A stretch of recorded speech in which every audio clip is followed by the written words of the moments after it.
ঠিক দোকানের মতো লাচ্ছা পরোটা ঘরেই বানাতে চান?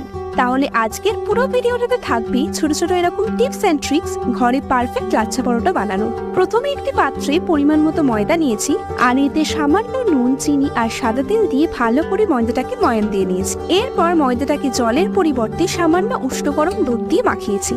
প্রায় 10 মিনিট মতো সময় নিয়ে ঠেসে ঠেসে ভালো করে ময়দাটাকে মাখিয়ে একটা ডো তৈরি করে নিয়েছি। এরপর ডোটাকে রেস্টে রেখে দিয়েছি প্রায় 1.5 ঘন্টা। 1.5 থেকে 2 ঘন্টা পর ওই ডো থেকে লেচি কেটে বেলে নিয়েছি। প্রথমে লেচিটাকে একদম পাতলা করে বেলে নিয়েছি। এরপর এর ওপরের সারফেসে একটু ঘি ব্রাশ করে অল্প একটু ময়দা গুঁড়ো ছড়িয়ে দিয়েছি।